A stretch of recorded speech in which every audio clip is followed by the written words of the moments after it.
Yeah, Surprised me maybe is just how much I'm in tune with nature here and the phases of the moon. And now I have a tide app on my watch. Hi, I'm Missy. and I'm Elizabeth, and welcome to You Should Meet My Friend. Today, we are talking to Paige Totaro. She is a member of the world famous writing group, which we have talked before. She was nominated by our friend Vero that we interviewed last season. She has the world's best intro on her LinkedIn page, which is that she's an entrepreneur, a social media influencer, and a snappy dresser. And I would say I agree with all of these things Ooh. about Paige. Paige has a new job, which I'm excited to hear about. She's executive director of the Tappahannock Art Gallery in Tappahannock, Virginia. She's the co-founder of Unquote Travel, which puts together more than just group travel, it's group experiences, honestly, really interesting experiences. And then the other thing I don't know anything about, I would really like to talk about is she's co-founder of a record company, which I don't know Wow. anything about that. So I'm not sure if we can get all of Paige into our one podcast episode, but I really appreciate that I'm going to have the opportunity to talk to a friend of mine about some things that we just haven't had a chance to talk about as friends. So welcome to the podcast, Paige. Thank you so much. Thank you for having me. I like that. I like that intro you gave me. I actually put that bit on LinkedIn, really wondering if anyone would ever read it. The part about being a snappy dresser. I can't really claim to be a snappy dresser all the time, especially now that I'm out here in the country and I'm in my gardening clothes all the time. But I appreciate that you saw it. Oh, yeah, absolutely. I'm a big fan of anything that is not just the usual vanilla description of whatever. And if I could think of anything about Paige, Paige is the complete opposite of vanilla. She has just a really interesting, spicy life. Aw, I like it. Paige, I work at a funeral home, and I always say, if you don't want a boring obituary, you should probably write it yourself. I'm always thinking about the obituary I would write because my people would be like, she liked to fold laundry and dust or something, and leave out all the other charming things about me. So, I'm gonna have Elizabeth write an intro for me because she does a great job. Oh, That's a good thanks. idea. Thanks.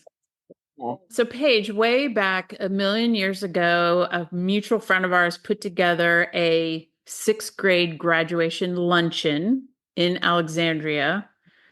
And I think you were there, but certainly a big topic of conversation was that you were about to take off for a year with your newly minted seventh graders to travel the world. And I was just incredibly in awe and thought that was just so cool. So, what led to the decisions to do that? And I guess that gets at where your love of exploring the world, where does that come from?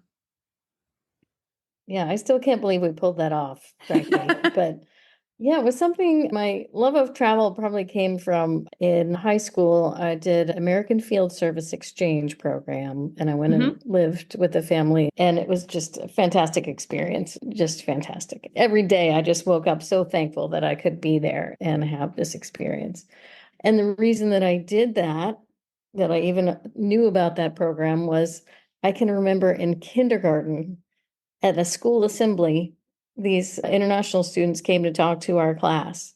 And I was just fascinated with just the thought that these glamorous teenagers came from halfway around the world to my Uh-huh. school Uh-huh. and spent a year. I just thought that was the coolest thing. And as I got closer to my high school years, I looked into it and I was like, I'm definitely doing this. I'm definitely going to do this program. So that's where my love of travel and not just travel, but meeting people and kind of trying to immerse myself in another culture. Hmm. Um, and yeah, I wanted to share that with my kids and show them the world. And we had twin girls, and it was just hard to get away and hard to travel with them, or we just never managed to. I don't know. We looked at my ex and I looked at each other and we're like, when are we gonna take them somewhere? Where can we Right. go? We do. And It just seemed like everything was too hard to do, to take them out of school long enough to go somewhere, to have a really significant experience somewhere. Sure. And we just kept coming back to this idea of, why don't we just take them out of school for a year and travel around the world? And we talked about it for years and didn't really make a plan for it, but just had this idea in the back of our heads. And then I guess as the girls were approaching middle school, we realized we had to do it. If we were going to Yeah, do now it, or never. we should do it before they get to school.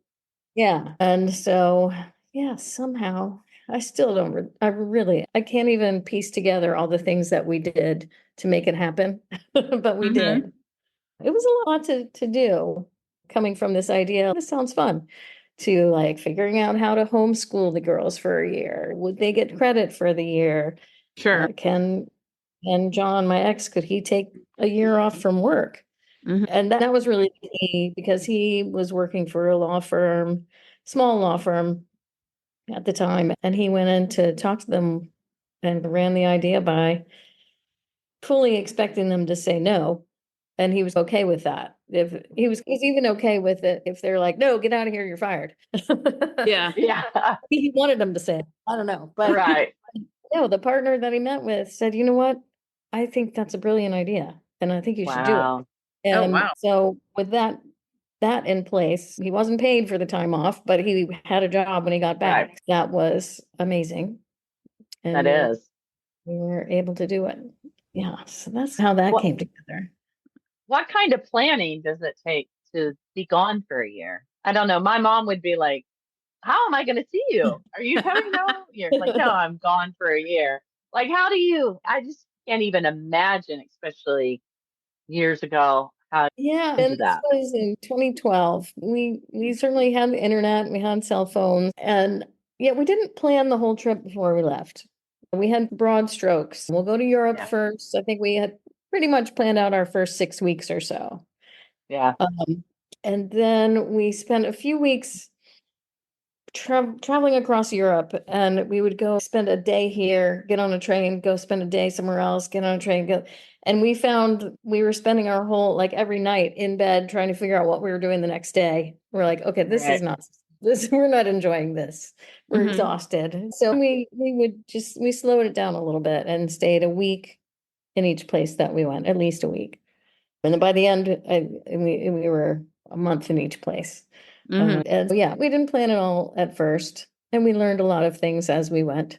Mhm. But we rented out our house while we were gone, and that turned out to be, we had to do that. Like we couldn't afford to just carry our mortgage while we were gone, so Sure. we had Right. to rent it out. We were hoping that we could get someone who would like to rent it fully furnished, but unfortunately, we got closer and closer to time, and the only person that wanted to rent it wanted it unfurnished. So those last few weeks before we left were a lot of packing stuff Wow. Mhm. when we should have been planning, but as it was, Mhm. somehow it worked out.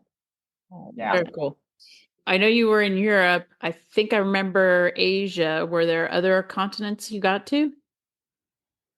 Let's see. Yeah, we had a quick stopover in Jordan on our way to Southeast Asia and spent about 4 months in Southeast Asia with a side trip to Australia and New Zealand Mm. for about a month total in both places. And then we came back. We had a few nights in Los Angeles on our way to South America, where we spent the last 3 months of our trip in South America, Wow. Nice. through Wow. Colombia, and Very cool. yeah, it was And amazing. I Yeah, miss, where did you go in high school again? Italy, Italy. Okay. Italy. Yeah, northern Italy, like up in the foothills of the Alps north of Turin. Oh, very cool. I Wow. stayed with a family pensione Oh, very cool. up in the mountains. It was great. It was a tiny little town, so I got to know everybody in this tiny little town and got to just traipse around the mountains every day. It Mhm. was amazing. Wow. Do you do you still speak Italian? I do. Oh, Yes. wow. Wow. I'm a little rusty. I need to get Yeah. back there and practice some more. Yes. So Highly when, recommend you do that. so when you finished your year of traveling with your family, were you guys ready to come home, or could you have kept going, or maybe somewhere in the I middle? could have kept Yeah, I think most everybody was ready to get home. We missed our family. Sure. That was the biggest thing for them when we were leaving. They were afraid of missing their Yeah. cousins, grandma, and their Mhm. Right. friends. Um, but yeah, they were definitely ready to come back and ready to hit eighth grade. Oh yeah. Yeah. Yep. Do they still talk about that time? They have fond Oh, yeah. memories and yeah. Yeah, I think mostly fond memories. Yeah. And they, Yeah. and it's funny, one of them is definitely a traveler. Like Yeah. in this year, she has been to Iceland, Easter Island. Oh, Wow. I work and travel. I don't even know anybody that's been to Easter Island. So Um, she's definitely a traveler. The other one, not so much, but well, we'll probably get more into this talking about your travel business. I grew up, I had a grandmother and she always talked about wanderlust. And she didn't have a lot of money and she didn't have any of these grand adventures. But one time she got on I think she took the train from Indiana to Washington, D.C. and lived for a couple months, worked in a restaurant. She, in her journal, she talks about going to Mount Vernon and seeing all these places she had read about. And I think it then caused my parents also to be that way. And even if it was just like weekend trips or a Sunday afternoon trip, I grew up with kind of that adventurous spirit too. But I know I've met people as adults and they're like, yeah, I've never been anywhere. yeah, And I love that my kids are not afraid to Go adventure places. out. Yeah, yeah. So, right. Yeah. exactly. Exactly. I think it gave them such a great perspective coming back. Right. In the Northern Virginia area, we're lucky we have a lot of cultures represented and they Right. already knew a lot of people from different countries and spoke different languages Right. at home. And Yeah. but we were one of the books or one of the school subjects that we did while we were traveling was world history, which is what they would have been Yeah. doing in seventh grade. And so we had this great little textbook that we would go through to be able to read about, I don't know, the Vietnam War and Right. in Vietnam. That was Yeah. amazing. Did your work in the travel industry? I always hate describing people's jobs as being part of an industry, but did your work in the travel Yeah. industry start after this year abroad, or were the seeds already sown Yeah. before the year abroad? A bit before that, my friend Vero and I, who you've had on this show, I think she Hmm. talked on her show, on her Yep. episode, Yep. that we had for a few years, our kids went to school together and we would sit on the playground after school talking about what kind of, we wanted to expose our kids to different cultures. How could we do that? We talked about all kinds of different business ideas. We talked about starting a language school. We talked about having a cultural cafe or like a travel store. And in the end, we started with a travel blog. That's where we started. We both would write about our travels with our kids. And through that was when blogs were coming Hey, into their own. And so there would be Yeah. blogging conferences that we would go to, travel blogging conference and meet other travelers. Just built on itself. And one of the funny things, I don't think she talked about this on the show, but one of the posts on our website that did the very best of all the posts in terms of how many people read it and how many people looked at it, was a post about traveling in Belgium with kids. And actually, all the ones that we had about traveling in Belgium with kids were more popular than anything else on our site. And we couldn't figure it out. And finally, we're like, oh, that's because nobody else has written about that. There just aren't any Yeah. other blog posts about it. And so, because of that, she and I decided we would write a little guidebook about going to Belgium with kids. So she and I went to Belgium for a couple of weeks and just explored all over Brussels and a few other towns to see what kind of stuff they had available for kids. And we put together this great little tour book with a nice comic in the middle, in the beginning of it, written by one of Vero's friends. And that was a great experience to put that together. I Um, I probably should have read that before I moved there and oh, lived there for 2 years. oh, yeah. It would have been probably much more beneficial than me trying to figure things out. But I gotta say, because I was in Germany at the same time Elizabeth was, and I did go to Belgium, but we didn't spend like significant time there. And we went to Brussels, we went to Bruges, But like going back the second time with older kids was so much, I don't know, it was just different and it was better. And then of course we were entrenched in the culture and the people and the food and the beer. And so it was I felt, wow, we really missed something the first time we were here. So I'm glad you concentrated. We lived near Mons, Mhm. so you probably did a bit about that. So yeah, Mhm. Mhm. fun times, good times. Yeah. I still love Belgium. I think it's a Yeah. great place. They've got a great lifestyle over there. The favorite thing was every place that we went that had programming for kids, inevitably we would be asking the curator or the director about it, and inevitably they would say, and we have this activity for the kids, and then we have a little cafe and bar where the parents can have a glass of wine while their kids are occupied. Like everywhere, have a Yes. wine while your kids are playing. Yes. Hmm. And a funny story is my youngest, who's a senior now, he was there for his first and second grade year. And he got so used. He was younger. His dad and his older brothers would read every sign in the museum. And he would just be like, Mom, can we go to the cafe at the end? Because I'd get my coffee or my wine and he would get a treat. And then we moved back to the States and he thought all museums were like that. And I had to break it to him that, yeah, they don't have one here, honey. It's Gettysburg. Yeah, they don't do that here. So, yeah. Yeah. Tell us now about your company, Unquote Travel, and the kind of trips you do. Like I know the kind of trips you do, but Missy doesn't. Yeah, we started it as a sort of independent travel in groups. People who want to do independent travel, but they don't necessarily want to do it by themselves.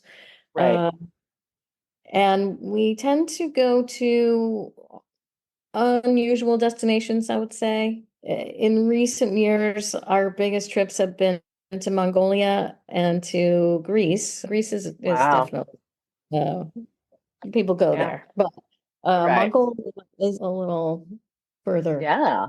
Hmm. It came about, my business partner is in Alaska, and I met him and his wife on a press trip in Martinique, where we were drinking rum in the hotel bar one evening, as you do. Wow.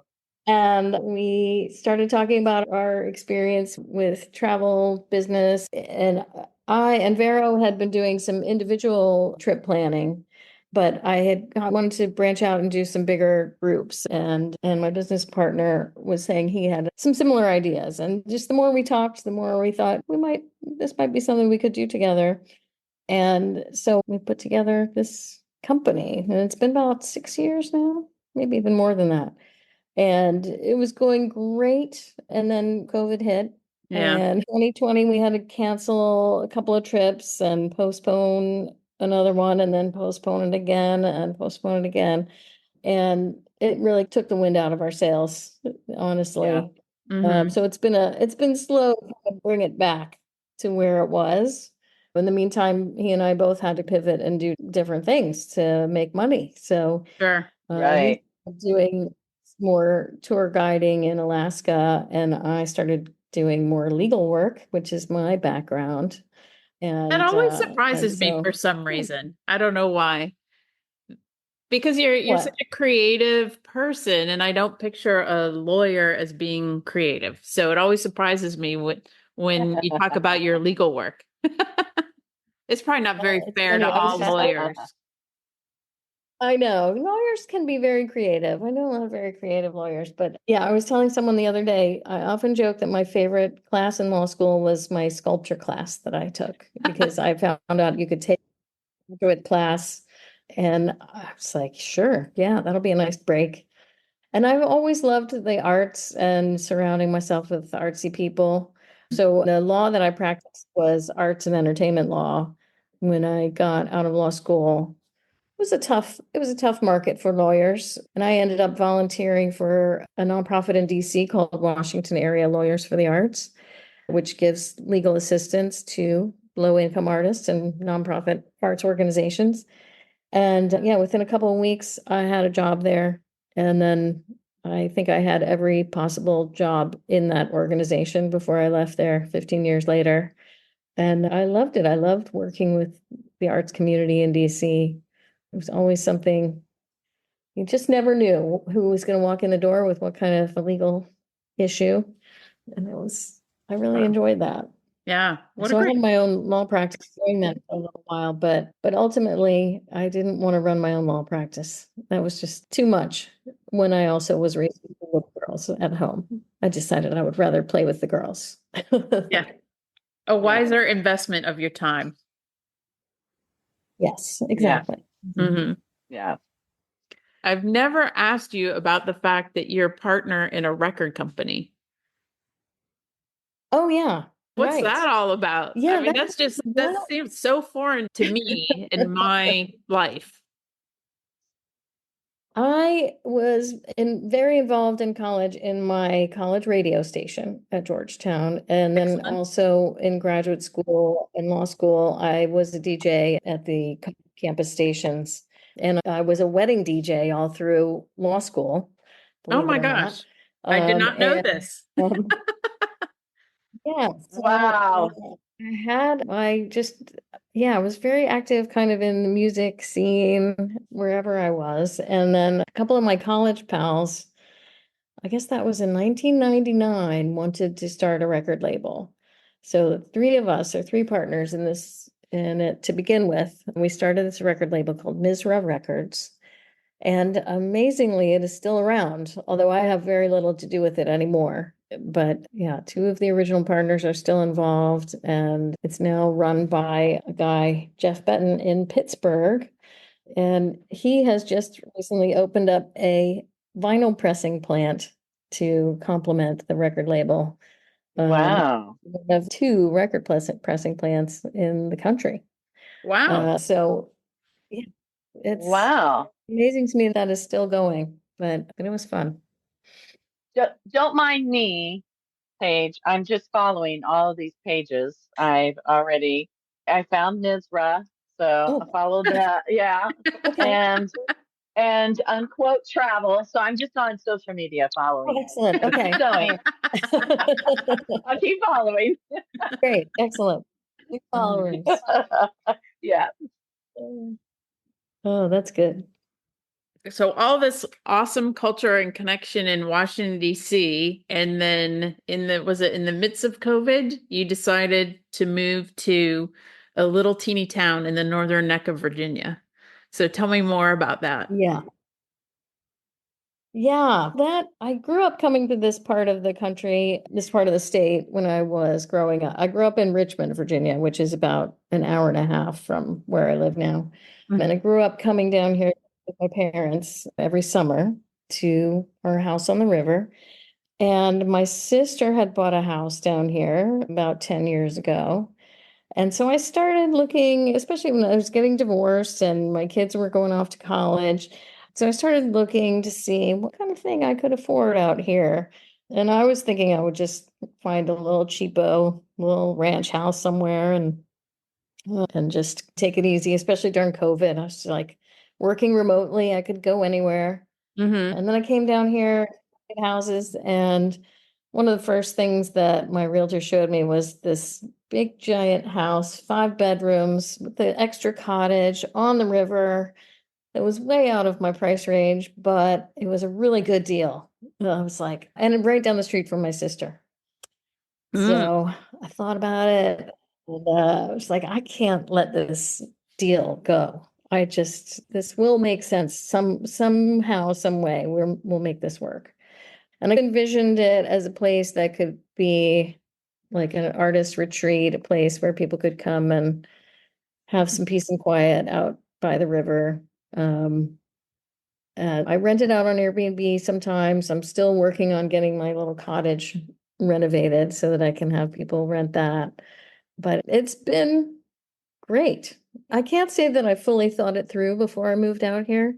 The Um, best plans are never really thought through. right. You I just mean, gotta jump I off. remember one of my first evenings here in this house. It was about 6 o'clock in the evening, and I hadn't thought about what I was having for dinner. And just the realization that I could not just call and order dinner somewhere. I couldn't go, Right. like, nearest grocery store is like 25 minutes away. I was going to have to change my way of life a little bit. Right.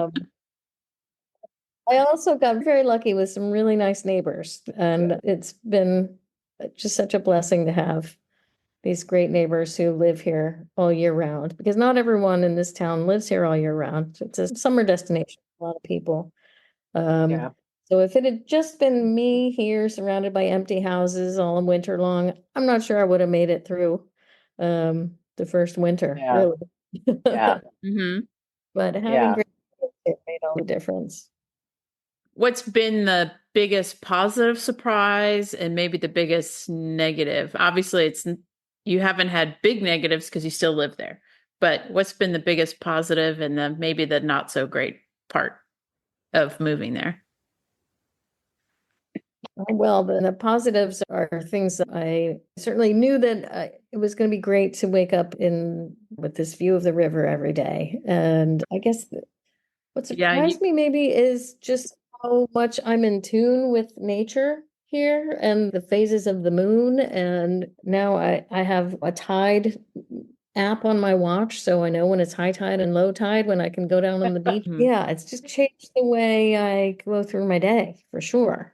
About the weather and the sun and the moon and the tides and the stars and Mhm. that's definitely not something I did much of in Alexandria. Yep. Yeah. The negatives, I think, like I said, just being further away from services. Another big shock that I hadn't really thought of was just how far away the nearest hospital is. And, Right. Mhm. fire trucks are far away. Yeah. There have been several big fires in this area where someone's house just burns to the ground because the resources just aren't here. Certainly firefighters, but there's not a fire hydrant on my street. If there was a fire here, they would be pumping water out of the river. Yeah, it's things like that that taken for granted living in a city have been adjustment for sure. Just Yeah. just Yeah. changing the way I think about things. I'm maybe a little more risk averse, knowing that hospital is so far away. Maybe I won't I climb on that ladder without a spotter today. Yes, there you go. I've thought about that. And I love that places like that still exist in this country. You Yeah. see so much overgrowth and all these big cities. And I love that you still find someplace that's that secluded, even though it comes with its hardships. Driving across the country, we've done it several times. And I'm just like, so what do you think that house over there in the middle of Wyoming with nothing else around, what do they do for Yeah. fun or Yeah, if they have an emergency? yeah, So Yep. I know. things you got to think about. Yep. Mhm. On Paige, Missy's in a similar situation. They stayed in this farm when it was an Airbnb, and they Yeah. decided they liked it so much that they came back and they bought it. And Yeah. it's similar, 20, 25 minutes to the grocery store, and it has to snow eight Very feet before quirky. school gets canceled. My son is in his fourth year here and he hasn't had a cancellation yet. Now, it doesn't mean that there shouldn't have been one, at least I Yeah. thought so. Mhm. But fortunately, it's not that far from school and he has four-wheel drive. But yeah, it's amazing how life leads you. I'm from Indiana. I never thought I'd be living in northern Utah on this little, it's a quirky farm. We're trying to de-quirk it, if that's a word, Okay. but a lot of love and blood, sweat, and tears into it. But I think we did the same thing, Paige. It was during COVID, and I think we just felt like this immense, I don't know, darkness or dread or whatever it was. And we were living outside Seattle, and my husband was getting ready to retire, and this place came up for sale. And we came down in the summer and lo and behold, we ended up buying it. And people thought, are you crazy? And they're Yeah. like, and then what are you going to do? And we're like, who needs money or a job? But it all worked out. And I'm glad it's worked out for you too. It sounds like a wonderful place. You So, so you definitely need to follow Paige on social media because the sunsets at her ah, house are just spectacular. They're absolutely spectacular. And she has that's been awesome. so kind and gracious as to host our writing group for writing retreats at her house. And it's just so fabulous. Oh, we got to do that again. Hmm. Definitely. So you have a new job Yeah. now. It's interesting to me because it's part-time, but your duty title is executive director. So how are you an executive director on a part-time basis? This is an organization. It's a nonprofit. They've been volunteer run for 12 years since they started. And so I'm Mhm. their first paid staff member. Oh, wow. Yeah. So this was a big step for the organization to have, any kind of director. It's really been run by volunteers, board, Mhm. and they just got to a point where they felt like they needed somebody to be in charge. I think they just needed somebody who wasn't from there to settle some personal disputes sometimes, but they Somebody to do a be the fine job decider. running the place. So, yes, exactly. Yeah. But it's been great. I love it. And it's a small town that it's in. Not everybody is interested in the arts in this little rural area, but there's a good pocket of people who come out every month when we have a new exhibit opening. We do classes. We have a plein air festival every year where artists come from all around to paint in the area outside. It's been great to meet this new crowd of people. I enjoyed it. And it is good. When I interviewed for the job, it went really well. And I learned all about what the position was. But at the end, they're like, yeah, we'll call you, we'll let you know. And I'm like, but you have to know that I do travel quite a bit with my other job. So every 6 weeks or so, I might be gone for a week or two. They're like, oh, yeah, that's fine. So because the job is not really, it's not like strictly 20 hours a week must be Sure. done. They said, oh, it's more about just the overall job that needs to be done. As long as that gets done, Hmm. you can delegate duties as needed. And it's worked out great. It's worked out really well. I do very much admire how you have, and you said you had experience coming to the Northern Neck as a kid, but your relationships you've developed with your neighbors and with the local community is just really, I really admire that about you because I think that maybe if I was in a house in a rural area, I'd be very tempted to just stay in my house and not necessarily get out and get ingrained into the local community. And it certainly has a much different flavor than being in Washington, D.C. It could be easily very intimidated. And you're just amazing in how you've taken it on as a new adventure. That's how I see it. But it is traveling into a new culture. And so I'm trying to learn about the culture here. Because Mhm. it is very different living in a rural area than living in a city. And the way you meet people is so different. I'm just constantly amazed at the people in my gallery, so many of them have known each other their entire lives, which is just, uh, I don't know. It's amazing to me. And then again, you have people who have retired here or have come here from other parts of the country. But sometimes I run into these personal issues, maybe between artists, that their issues go way back, maybe back to childhood. So it's funny and I have to be cognizant of that. Like there are no strangers around here. Everybody knows everybody, Hmm. or they know each other's family. They know each other's cousins. I used to joke with my neighbor whenever she would introduce me to somebody, the conversation would always start with how they knew each other and how they were related. So there was always somebody, oh yeah, I think you went to school with my cousin. So there was always some connection. And so Is there, that's very different from living in the big urban area. yeah, yeah. Yeah. It's so weird. It's almost like the urban area is more anonymous than the rural area where everyone can live very far apart from each other. Yeah. Yeah. Hmm. Yep. Yeah. So Very good point. Yeah, yeah. Just out of curiosity, at the art gallery, is there a style of Tappahannock art, or is it all over the place as far as what local artists, what their mediums are, and what they make art about? I think, yeah, I think traditionally it started as a group of painters who were mostly doing landscapes and mostly painting the landscape around them. But right now we have a couple of people who do very abstract art. We have a couple of we have one wood turner in the gallery. We have a stained glass artist. So it's all kinds of different stuff now. It Cool. probably started from a painting tradition, but I think they're trying to move away from that. But I guess when tourists come through, they are often like looking for a painting of a boat. They want to have Mhm. like images of the area. That's what they want to see. So I guess that's a style, but we get a little bit of everything.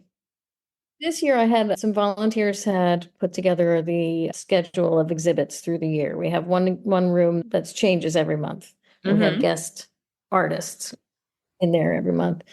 Next year, I'm curating that space. So I'm bringing in a couple of artists from further afield. I'm excited about that. You never know if the artist that's from further away would have a, the ability to influence the local artists and maybe grow and Right. change what they're doing. Yeah, I think that could be a neat thing. We definitely see that with when we have our plein air festival, because we have artists that come from all over. And yeah, they're always influencing each other. Mm-hmm. Um, it's about this or that. So that's been fun to see. Yeah, I was pleasantly surprised. A few months ago, we had a show of abstract art after having mostly representational landscapes in there for this year. Not all, but, and it was billed as an abstract art show. And it was probably the biggest crowd that we've had in there, and people were so enthusiastic about it. So that was really good to see. So Very I'm cool. excited to try some new and different things in that Mm-hmm. gallery. So can people buy the art that is being displayed? Yeah, Oh, cool. yeah, yeah. Once in a while, we'll have an artist who, especially some of our member artists, don't necessarily want to sell the art that they have made. Mm. We have one artist who will price her pieces very high because she doesn't want to sell them. Ah, Makes gotcha. sense to me. Gotcha. And then if somebody does want to spend $10,000, then it's a bonus. Yeah, so be it.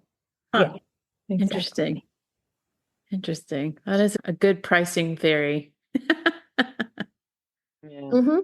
That's what I did Hey, with my house because I wanted to rent out my place on Airbnb, but I wasn't quite ready for it. So I priced it high. I'm like, if somebody will pay this much, then it'll be worth it for me to get out of the house. So I Hmm. did have a couple of people rent it this summer, and it forced me to do a few things to get it ready. But it was good. Worked out just fine. Very cool. so are you yourself an artist? I never call myself an artist, but I might have to change that. I might have to call myself an artist. I like to do art. Like I said, I loved my sculpture class in law school. Yeah. I do make little wire sculptures, and I just taught a little class at our gallery last week on making wire trees for Christmas, beaded wire trees. I guess I'll start calling myself an artist. Why I not? mean, Mhm. I think you've earned it. I think Just, you've earned it. just manifest Yeah. that into the world, Oh, an artist. yeah. I think I will. It just means you need to update your profile to Yeah. include that. As long as you promise to leave the snappy dresser part, because I do that part. Absolutely. Definitely. Absolutely. Missy, should we ask our questions? Paige, we're going to ask you these questions that we ask all of our guests. You were Okay. sent them before. And whether you have prepared answers, we don't care. We just, Okay. Yeah, every season, we pick a couple new ones that intrigue us. And so the first one is, what would be the title of the book about your life? I think it has to be the title of my blog, which was all over the map. Yeah. And when Daryl really came up with that title back in the day, and I just thought it was brilliant because, like I Yes. said, she and I had been talking about all these different ideas about how are we going to manifest this? And we had so many different ideas, but they were all about travel in one way or another, and all over the map it was. And I was diagnosed as an adult with ADD. And if you read my bio, I've done a lot of different things. I have a lot of different Right, interests. I'm kind of all right. over the map. So, But I do love that it incorporates so many things about you. Okay, the ADD or ADHD, but also the travel and also just like your career choices and just I feel like it encompasses you as a whole. And I mean I- that in a sincere compliment. So, thank you. yeah. Thank you. What is an unpopular opinion you have that you stand by? I love this one. And this also relates to some things that we've talked about. My unpopular opinion is that ketchup is gross and French fries should be eaten with mayonnaise. Oh man, Oh, Belgium style. Exactly. yeah, Belgian things were style. going so well. Things were going so well, but that's okay. But I am in Utah, which I don't know. I don't know if Utah or Idaho came up with the fry sauce So theory. what is fry sauce? What do you mean? Now it is very sophisticated and you can get different flavors and they add things to it. I had one just yesterday that's spicy, and I'm going to get butchered online to know the exact recipe, but it's just basically, I think it's like mayonnaise and ketchup or something. Uh-huh. I don't Oh, know. I mixed together. may have to Google that. Yes. I didn't know this was a thing in Utah, fry sauce. No, like that comes from Belgium though. Like they have, when you go to get fries in Belgium, there are like 25 different sauces you can choose from. Oh yeah. And so my kids are always looking for pommes frites. Yeah. Uh, and they're pretty big here. So this is from the official Wikipedia. It was popularized, um, and it may have first appeared in Stan's Drive-In, which is a franchise down here known as Arctic Circle. And fry sauce is a pale, orangey pink condiment that's traditionally served with fries and other fried foods. It's made from a combination of ketchup and mayonnaise, but other versions add pickle juice, lemon juice, anything you want. So there you have it. Nothing says delicious like orangey pink sauce. Okay. So I love me some ketchup, but that's okay. We can still be friends. But my parents never had ketchup. This is the truth. My parents would have ketchup um in the cabinet, opened. I don't know how long that one bottle of ketchup on our Yeah, on our shelf. So this is maybe why I think ketchup is gross, because maybe. there's this long expired bottle of ketchup in our It house could that be. was never put on anything except if a guest came, poor thing. Yeah. It's better than a friend of mine years ago. She said, I hate ketchup. And I go, why do you hate ketchup? And she goes, because my sister hated ketchup. And I thought, that's a stupid reason to hate ketchup. It's pretty funny. But she was just like, yeah, my older sister was like, oh, ketchup is so gross. And so she goes, I guess went along with it. So at least you have a legit reason. Okay. Now that we know your unpopular and wrong opinion about ketchup, I'm just kidding. If your house is on fire and all humans and pets are safe and accounted for, what is one thing you would grab? It would be hard to figure out which piece to take out, but it would definitely be a piece of art. I have a lot of art in here that is made by friends or given to me. And I think things that are made by hand by people from their Oh, creativity yeah. is so special. I hate to see that lost. Right. Like I mentioned that there had been some big fire here. There was a fire in Tappahannock right across the street from the art gallery 2 summers ago that basically burned an entire block of the historic downtown Oh to the no. ground, Oh wow. including one artist's studio that had been there for a long time and took his entire body of work. Oh man. Oh, Oh, that's Just heartbreaking. heartbreaking.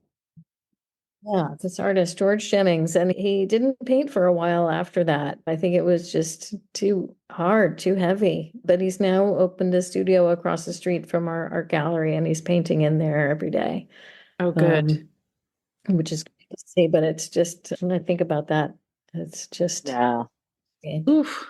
Your life. We used to drive through Tappahannock on our way down from Southern Maryland down to friends down in Virginia. I hadn't heard that. We've been gone for years, but that's really sad to hear about the yeah, fire. it was bad. Yeah. Yeah. And I see some of your paintings back there. My house is one of those eclectic, like nothing matches. I am a sucker for, like you said, just artists that are out there doing their own thing, and for farmers markets where people are selling their stuff, or any craft bazaar. And so people are always like, "Oh, where'd you get this?" And it's, "Oh, my cousin made that, or someone gave that to me." None Yeah, of it's been bought in the store in a conventional way. So I love it.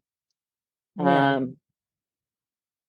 Let me get to the next one, which is there an organization that you support that you would like to share with our listeners? Oh, yes. Okay. So this one I only just learned about recently, but in the wake of the flooding in North Carolina after the hurricanes, I was looking for some way to help the artists who lost their studios, especially in Asheville, and came across this organization called the Craft Emergency Relief Fund. Hmm. CERF is the name of it. I was reading about it today, trying to find out more about its origins, but it gives there are a lot of resources on its website about how to avoid disasters and how to protect your work in advance of, Of a possible disaster. flood or thing. And then it gives grants for artists who've been affected by disasters. So interesting and perfect way for us to help the artists down there who were affected. Is it This a is North this is Carolina-based organization? I don't think so. I'm not positive on that. Let me see if I can find that on here. Yeah, I'm on the page right now. There And you this are. is why I love doing this podcast. We learn about so many cool things. It says it's based out of Vermont, but it looks like they've been working for 40 years. They provide emergency relief funds for craft artists, building educational resources to empower artists to prepare for, navigate, and thrive in the wake of emergencies and disasters. That is, Very cool. Yeah. again, something I never thought of. That, yeah, that's awesome. Yeah. Thank you for sharing that. Very cool. Yeah. Well, it's a good question. I love that. That's one of the questions that you asked.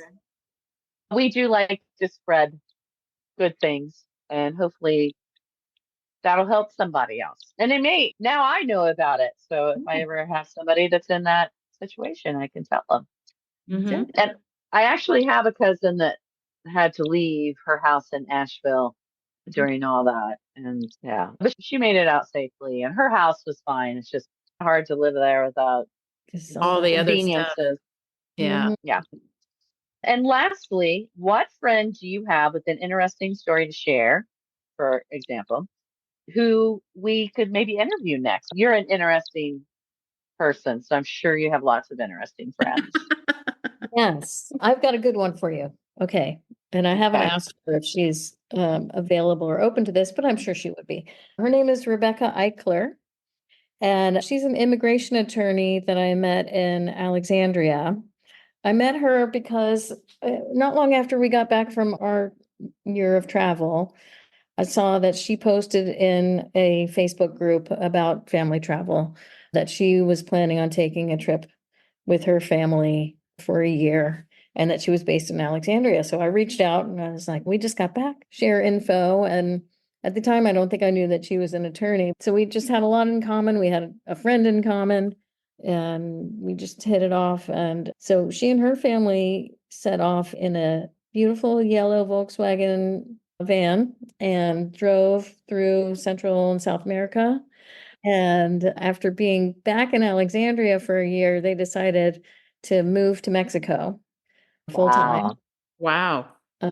So she and her family moved down there to San Miguel de Allende, where they've been for, gosh, probably 5 or 6 years now. And she has been doing immigration law down there. And she and some of her colleagues down there were helping people that were the migrants that were coming through in the caravans. So she would take her van out and she had a big sign that said in Spanish, like, lawyers here. And a couple of years ago, somebody made a documentary about her and her colleagues that were helping these migrants on the road. And the documentary was on the film circuit last year. It's called Las Abogadas. Wow. Yeah. And she's just a very interesting person. She now runs a company that teaches Spanish for lawyers in San Miguel de Allende. So a few times a year, she has a week-long class for people who maybe are working with immigrants or just want to brush up on their legal Spanish. And they come down there and they have Spanish lessons and they go to these local law clinics and just have a good old time in San Miguel. Wow. Wow. So she's a very interesting person. Yeah. You guys would enjoy talking to her. And that kind of strikes home. Before we started, I was talking to my brother-in-law. We have here in Logan, our church has partnered with Welcome Corps, and which works through the State Department. We have a family coming in 3 weeks. Oh. They have been in a relocation camp for 10 years. Yeah. And we're really super excited. It's also scary. They speak a language that is not common and none of us know, but we have found a real little enclave in Salt Lake City of other immigrants that have come throughout the years. And so we're hoping that they will help us. But like that, so that really touches my heart that she's working with immigrants like that. Okay. Thank you for having me on. This is a lot of fun. Oh, Paige, thank you so much for joining us. So Missy would probably agree with me. The fun of having friends on our podcast is For sure. you get to have a more in-depth conversation than you get to have as you roll through life. Any friend of Elizabeth is a friend of mine. So, but you do make me feel lazy. I need to do more with my life. You're amazing. Paige, thank you so much for your time. It's so much appreciated. Yes, It's fun. I love it. Thank you you were a so lot of fun. I followed you on, I don't know, all your social media now and all your groups. awesome. I'll follow you back. Oh, yeah. No, I appreciate it. Thank you. Thank you for sharing your Sure. story.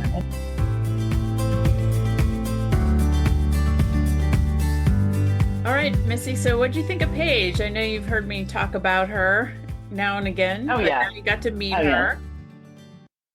Like I said to her, I just feel like I'm lazy. All these people do such, they may not find them fascinating, or she's obviously a very humble person and doesn't think that all the stuff that she does is extraordinary, but has her hands in so many things and then just constantly sounds like she's constantly busy, but at the same time, she's a very grounded person. Very. That's a Very, great word for her. yeah. And just I always find it interesting to be able to just talk to these people so effortlessly. And she's one of those people. So Mhm. it was nice to meet her finally after Yeah. you talking about her. If I sounded anxious in my questioning, it's because it's rare to have an hour where you're just one-on-one with somebody and you get to ask them everything you've ever wondered about them, but just haven't had a chance. And it's not like these were deep, dark secrets or anything. We just didn't have a chance. Like, Right. I had no idea she once worked as a wedding DJ. And I had, Right? yeah, and I knew Yeah. something about the record production company, but I just never had a chance to say, how did that happen? And how'd you Right. get involved in that? And that's always a treasure to dive into people's backgrounds that you spend a lot of time with.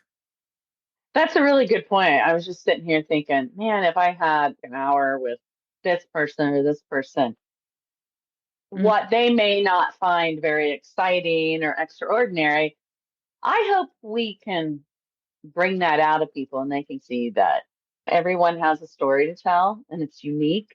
Mm-hmm. And it's fascinating to someone. It may not be fascinating to everyone or to you, but Mm-hmm. I find these people to be very just fascinating. And just her going from living in a small Italian village and going to high school, a record company, and a travel business. It's just such a broad spectrum of things that she's done and Yep. accomplished. So we didn't get into it too much, but you both have a very similar experience in that you both have recently purchased a property that has buckets of potential, Bucket. Yeah. buckets and buckets of potential, Yeah. but requires a little bit of work. And I'm Yeah. sure the sunsets on your farm are just as beautiful as the sunsets Hmm. out Paige's back Yeah. door. I don't have water unless it snowed and melted or it's rained a lot.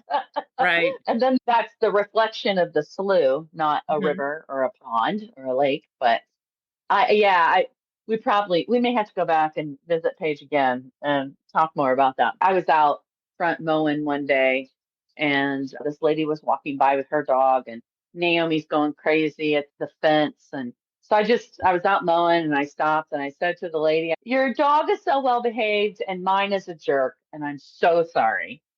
And she goes, "No, it's perfectly okay. She's on her property." And I just want to say, your place is beautiful. And I thought I may cry because we, when you do put a lot of work into it, it is nice when other people notice and they're grateful because this Hmm. place used to be an eyesore. And so we Yeah. really worked to not just do it for us, but to do it for our neighbors and Hmm. people just walking or driving by.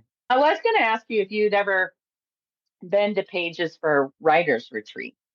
Yeah, we've been twice. We've had group retreats there. Nice. I really appreciate her sharing about how we could help artists that have been affected by Hurricane Helene. Hmm. I thought that was a really good, useful, and timely Yes, nugget of wisdom. absolutely. And it surprises me not one bit that what she would say if her house was burning down is her artwork, because Right. she's got all kinds of great treasures in her house. Yeah. Yeah. I am in awe of people like that. I have a new friend here in Utah, and I've only known her a couple months, but we've become fast friends. And I stopped at her house one day to pick something up or to drop something off.